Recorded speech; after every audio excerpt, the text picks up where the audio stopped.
Nagsimula ang pelikula kung saan matapos makaligtas sa walang humpay na pag-atake ng mga mersenaryo sa gitna ng digmaan sa langis. Ang mga empleyado ng U-Time Chinese Oil Refinery sa Middle East ay ililigtas ng isang pribadong security team mula sa China. Pinamumunuan ito ni Commander Dragon Luo na nakatingin sa kalahati ng larawan ng kanyang pamilyang matagal nang hindi niya nakikita. Pagdating sa planta, nakita nila ang malalang pinsala dahil sa paulit-ulit na pag-atake ng mga rebelde. Nakilala nila ang hepe ng kumpanya, si Professor Chang, na agad nagbahagi ng evacuation plan. Sinabi ni Chang na nais ng mga rebelde na sakupin ang refinery at madalas itong umaatake, kaya kailangan ng ma-evacuate ang 478 sibilyan na naroon. Samantala, si Chris na dating US Marine ay naglalaro ng golf. Dumating ang kanyang kapatid na si Henry kasama ang kanyang grupo para ibigay ang perang galing sa nakaraang trabaho nila. Hindi agad umalis si Henry dahil pinilit niyang sumama sa isang misyon, si Chris, kung saan 5 beses na malaki ang kanyang kikitain. Ang misyon ay kidnapin ang isang tauhan ng kumpanya ng oil refinery na si Professor Chang na pinaplanong i-rescue ng isang security team. Ngunit tumanggi si Chris sa kanyang alok at umalis. Maya-maya pa habang nakikipaglaro si Chris, dumating ang kanyang malapit na kaibigan na si Owen para tignan ang nasirang water pump sa kanilang lugar. Hindi niya naayos ito dahil gumawa ng dam ang kumpanya ng tubig. Ngunit sinabi niya na mayroong isang paraan para maibalik ang tubig nila sa lugar. Nag-alok si Owen na kakausapin niya ang kumpanya at suhulan ito ngunit kakailanganin nila ng malaking pera. Dahil dito, napilitang isipin ni Chris ang alok ni Henry. Samantala, para dalhin ang mga civilian sa Green Zone, napagplanuhan ni Luo at ng kanyang team na tahakin ang Highway of Death, ang pinakamapanganib na kalsada sa bansa dahil ang ibang ruta ay bantay sarado ng mga rebelde.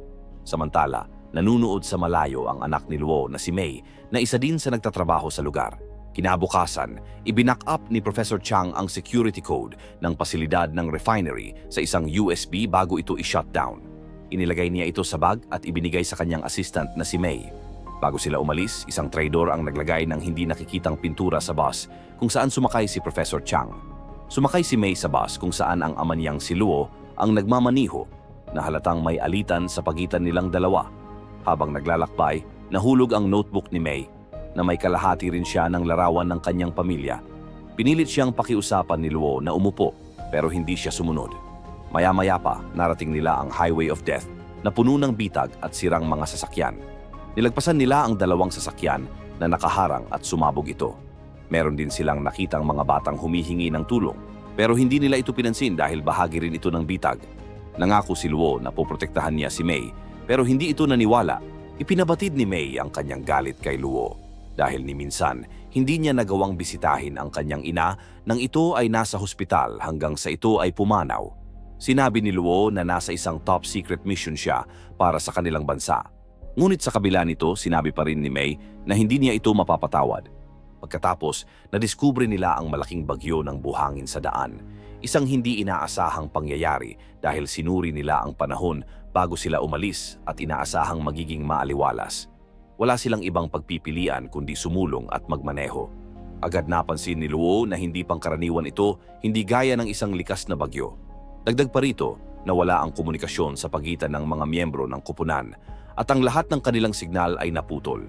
Sa sandaling iyon, may napansin si May sa paligid, ngunit agad itong nawala. Samantala, sina Chris at ang kanyang mga grupo ay palihim na sumusunod sa mga bus sa gitna ng bagyo kung saan tinarget nila ang may markang ginuhit ng traidor na lalaki sa bus. Matapos nilang patamaan ang bus gamit ang kawit upang makalapit, gumamit sila ng hagdan para umakyat at pinasabog nila ang kanilang sasakyan. Dahil nakakabit pa rin ang kawit sa sasakyan, tumalbog ito sa harap ng bus. Dahil dito agad na tumalon papasok si Chris at agad na pinatumba ang isang gwardiya ni Luo sa bus. Pumasok din ang isang kasamahan ni Chris kaya madali nilang nakontrol ang sasakyan. Samantala, 2 iba pang kasamahan ni Chris ang tumalon papunta sa sumunod na bus. Ngunit dito, lumaban ng patas ang gwardiya ni Luo na si Lee. Naglaban sila ng mano-mano, ngunit nasipa si Lee palabas ng bintana ng bus. Sa kabutihang palad, nagawa niyang makahiga bago siya mabunggo ng bus. Matagumpay na nakontrol ng grupo ni Chris ang 2 bus at minaneho nila ito palayo. Matapos nilang makalayo, dinukot ni na Henry ang ilan sa mga pasahero ng bus bilang hostage. Nagalit si Chris nang mapansin niyang mukhang mga sibilyan ang mga ito at hindi mga kriminal. Ngunit binaliwala siya ni Henry at gumawa ng palusot. Samantala, nakalabas ang mga boss ni Luo mula sa bagyong buhangin, ngunit natuklasan nilang nawawala ang dalawang sasakyan. Sinubukan nilang makipag-ugnayan sa mga gwardiya, ngunit nabigo sila, kaya't lalong nakumbinsi si Luo na hindi pangkaraniwan ang bagyong buhangin. Tinawagan ni Luo ang dalawang helicopter at nagpatulong upang hanapin ang nawawalang boss. Isinama niya si May dahil kabisado ni May ang lugar. Sa kanilang pag-iikot, nadiskubre nila ang isang jet engine na itinutulak ang buhangin at nakumpirma nila na gawa ng tao ang bagyo. Nagpatuloy sila sa paghahanap at kalaunan, natagpuan nila ang isang bus kung saan naghihintay ng tulong si Lee. Sinabi niya ang mga nangyari na ang mga Amerikano ang nasa likod ng lahat ng ito. Samantala, isang helicopter ang dumaan sa ibang ruta at natuklasan ang mga sasakyan ng grupo ni Chris at agad itong pinaalam ni Shenwei kay Luo. Nagpalitan ng putok ang magkabilang panig at nagawa ni Shenwei na tamaan ang isang sasakyan na nagresulta sa isang pagsabog. Napilitan sina Chris na huminto para pabagsakin ang helicopter. Sa kanilang matinding putukan, nagawa ng grupo ni Chris na patamaan ang helicopter dahilan upang bumagsak ito. Samantala, nagpatuloy ang grupo ng bus papunta sa green zone sa utos ni Luo. Sa kabilang banda, natagpuan ni Luo ang isa pang nawawalang bus. Bumaba si Luo upang tignan ang loob, nalaman niyang naroon ang karamihan sa mga pasahero, subalit dinukot sina Professor Chang at ang iba pang sibilyan bilang hostage. Samantala, dumating sina Chris sa kampo. Galit na itinulak ni Chris si Henry, hinihingi ang paliwanag kung ano talaga ang kanilang kinasangkutan. Sa sandaling iyon, nalantad ang katotohanan. Ang mga bayarang sundalo ay kinuha ni Owen, ang pinuno ng grupo na umatake sa refinery. Ipinaliwanag niya na nagsawa na siyang magtrabaho para sa mga kumpanya ng langis at ngayon ay balak niyang nakahuwin ang lahat upang kumita ng malaki. Alam ni Owen na ililigtas ni Luo si Professor Chang, kaya inalok ni Owen si Chris na payamanin siya basta't pigilan niya si Luo sa kanyang plano. Ngunit hindi interesado si Chris at hiningi ang kanyang bayad sa kanilang misyon. Pero tumanggi si Owen dahil hindi pa tapos ang misyon. Nagulat si Chris dahil ang sinabi lang ni Henry ay dukutin si Professor Chang. Sinubukan ni Henry si Chris na umalis, ngunit hindi siya nagtagumpay. Sinabi ni Chris na dalhin ang kanyang bayad sa kanilang misyon sa itinakdang oras at lokasyon na binigay niya. Matapos nito, sinubukan ni Henry na kumbinsihin si Owen na kaya niyang gawin ang trabaho. Ngunit sumagot si Owen sa pamamagitan ng pagpapaputok sa kanya kasama ang ibang tauhan niya. Ilang sandali ang lumipas, nakita nila Luo si Chris na nagmamaneho. Sinubukan niyang barilin si Chris ngunit pinili niyang sundan na lang ito. Dahil paubos na ang gasolina ng helicopter, ibinaba nila si Luo at umalis. Napunta si Luo sa isang nayon kung saan nakita niyang nakikipaglaro si Chris sa isang bata. Lumapit si Luo at nagkaharap ang dalawa. Nagdemand ng mga sagot si Luo ngunit tumanggi si Chris na magsalita. Nang sumingit ang bata upang kunin ang bola, nahinto sila sa kanilang pag-uusap. Kaya nagkunwari si Luo na umalis. Maya-maya pa umalis si Chris upang makipagkita kay Henry para sa kanyang bayad sa misyon. Hindi niya alam na nagmamasid si Luo at agad siyang sinundan. Nang pumasok siya sa abandonadong gusali, bumulaga sa kanya ang bangkay ng kanyang kapatid na iniwan ni Owen upang ipamukha na pinatay si Henry ng mga Chinese. Samantala, dahan-dahang pumasok si Luo ngunit bigla siyang inatake mula sa likuran ni Chris at naglaban ang dalawa. Dahil mahusay sila sa pakikipaglaban, nagkaroon sila ng matinding bakbakan habang nagtatanong sa isa't isa. Subalit pareho silang tumatangging sumagot. Sinubukan ni Chris na itulak ang isang sasakyan kay Luo, ngunit naroon ang bangkay ni Henry, pero agad itong hinila ni Luo. Natigil ang kanilang laban nang mapagtanto nilang may iisa silang kaaway. Sa sandaling iyon, dumating ang isang grupo ng sundalong French na humihingi ng pera, na mukhang niloko rin sila ni Owen. Ngunit aksidente nilang nahugot ang pin ng granada, kaya't nagmadali ang mga French na umalis bago ito sumabog. Mabilis na ibinalik ni Chris at Luo ang pin upang maiwasan ang pagsabog. Nang tignan nila ang mga French, pinaputukan sila nito. Nagmadaling bumalik ang dalawa sa gusali habang nagtatalo sa tamang bala. Dahil di nila mahanap ang kailangan, binutas ni Chris ang dingding at ibinato ni Luo ang mga granada kay Chris para itapon ito sa mga French. Matapos ang ilang pagsabog, biglang tumigil ang putukan, kaya sinamantala ni Luo na tutukan si Chris ng baril at muling humingi ng sagot. Ngunit lumabas lang si Chris upang tignan ang kanyang truck na nadiskubre niyang lubusang nawasak. Sa wakas, ibinahagi ni Chris kay Luo ang tungkol kay Owen at mga plano nito. Nang makalayo sila, pinasabog nila ang lugar. Samantala, dinala ni Owen sina Chang at ang iba pang mga bihag sa refinery dahil gusto niyang ipabukas kay Chang ang refinery ng langis upang nakawin ito. Sa simula, tumanggi si Chang kaya nagsimulang pumatay ng mga bihag si Owen upang pilitin siya. Ang huling bihag ay nagkataong anak ni Chang kaya't sa huli ay bumigay siya upang mailigtas ito. Ipinaliwanag ni Chang na ang mga security code ay nasa kanyang bag na wala sa kanya. Nainis si Owen ngunit iminungkahi ng anak ni Chang na itrack ang kanyang cellphone na nasa bag din niya. Samantala, nakituloy sina Luo at May sa tahanan ni Chris kung saan marami siyang inaalaga ang mga bata. Narinig ni May ang tunog ng telepono ni Chang mula sa bag at sinagot ang tawag, ngunit agad itong ibinaba ng tumatawag. Sa oras ding iyon, tumawag si Luo sa kanyang grupo at kinumpirma na ang lahat ng empleyado ay ligtas nang nakarating sa green zone. Pagkatapos pinanood ni Luo si Chris na inaaliw ang mga bata, kaya sumali rin siya sa pag-aliw sa pamamagitan ng paggaya sa mga hayop na binabanggit sa kanta. Maya-maya pa, ibinalik ni Chris ang napulot na notebook ni May kay Luo at inilagay ang kanyang numero dahil nais niyang magpakita ng interes sa kanya. Natigil siya nang sabihin ni Luo na anak niya si May. Binanggit niya na komplikado ang relasyon nilang mag-ama dahil sa pagkawala ng kanyang asawa. Ibinahagi rin ni Chris kung paano niya nawala ang kanyang ama sa isang labanan para sa kanilang bansa. Ipinaliwanag ni Luo na ang pagprotekta sa bansa ay nangangahulugan din ng pagprotekta sa pamilyang naninirahan dito. Narinig ito ni May habang nasa malayo. Bigla nilang narinig ang mga kahina-hinalang yapak at tahol ng mga aso. Agad na dinala ni May ang mga bata sa ligtas na lugar habang sina Luo at Chris ay naghanda. Pumasok si Chris sa isang gusali at pinatumba ang isang lalaki, habang si Luo naman ay umakyat sa bubong at pinatumba ang isang kalaban. Agad na na-corner si Luo ng isa pang kalaban, ngunit sumugod si Chris at tumalon sa lalaki dahilan upang gumuho ang bubong.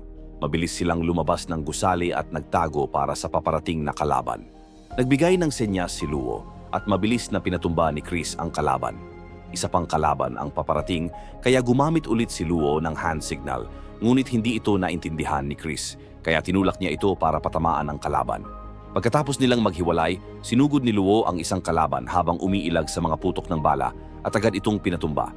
Isang kalaban ang balak na barilin si Luo mula sa taas, ngunit nakita ito ni Chris at agad na binaril. Ngunit nakita si Chris ng mga kalaban at agad siyang pinatamaan ng rocket dahilan upang mahulog siya. Mabuti at mabilis siyang gumulong palayo bago bumagsak ang tore sa kanya. Pagkatapos hinanap ni Chris si May at kinuha ang telepono ni Chang bago ito ibigay sa mga tauhan ni Owen. Lumabas ang mga mamamayan ng lugar upang ipagtanggol ang kanilang tahanan, ngunit naglabas ng mga granada ang kalaban. Ipinaliwanag na naroon sila para sa bag, kaya para maprotektahan ang mga bata, ibinigay ito ni Chris sa kanila.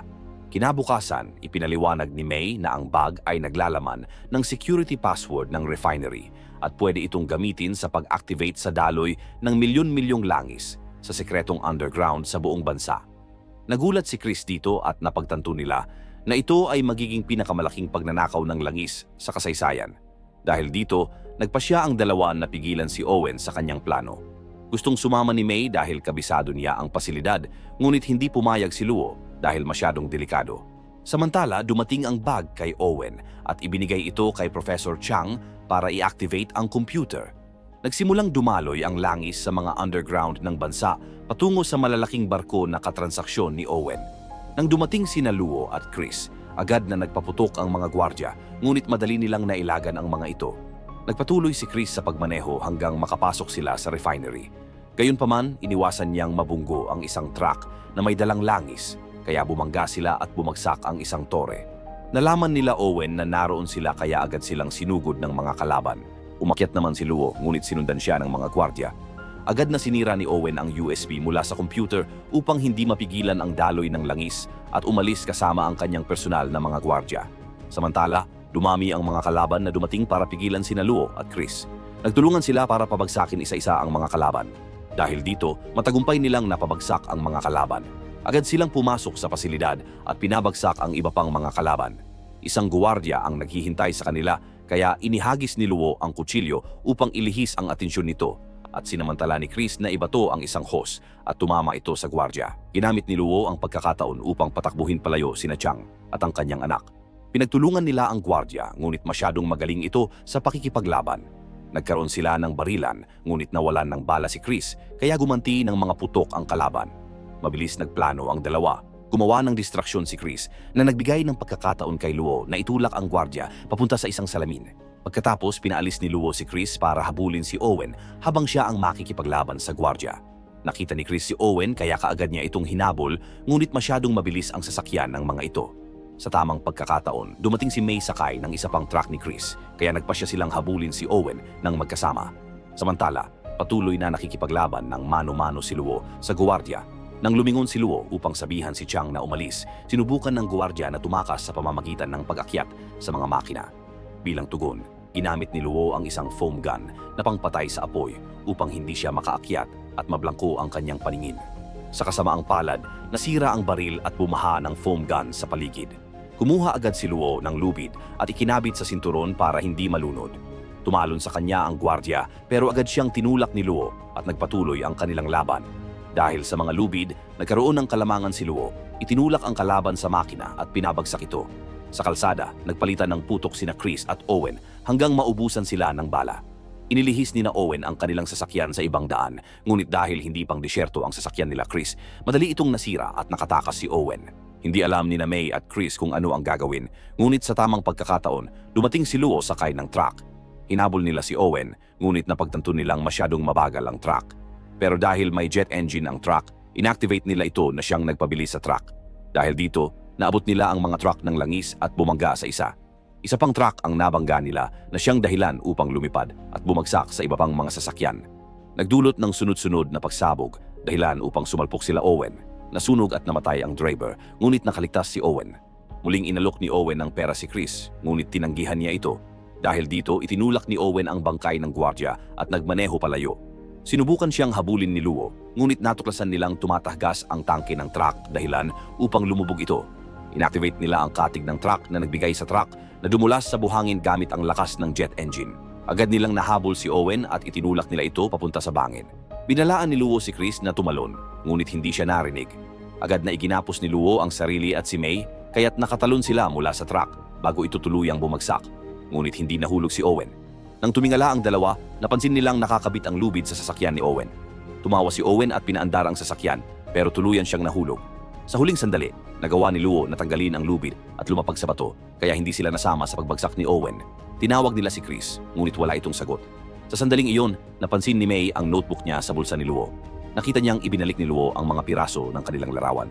Sa wakas nagkasundo ang mag-ama at nagyakapan, ngunit nahinto sila ni Chris na humihingi ng tulong na umakyat. Kaagad na nagpakita ng interes si Chris kay May, ngunit pinigilan siya ni Luo. Napagtanto nilang hindi sila makakaalis doon, kaya nagpasya silang sumigaw upang humingi ng tulong. Samantala, sinalakay ng team ni Luo ang mga barkong katransaksyon ni Owen at inaresto ang mga ito. Ilang sandali ang lumipas, na-rescue ang trio at bumalik sila sa lugar kung saan inayos nila ang tubo at naibalik ang tubig sa komunidad. Nagdiwang ang lahat, ngunit biglang natigil ito nang i-anunsyo ng grupo ni Luo na may bagong misyon sila. Inalok ni Luo si Chris na sumama sa kanila.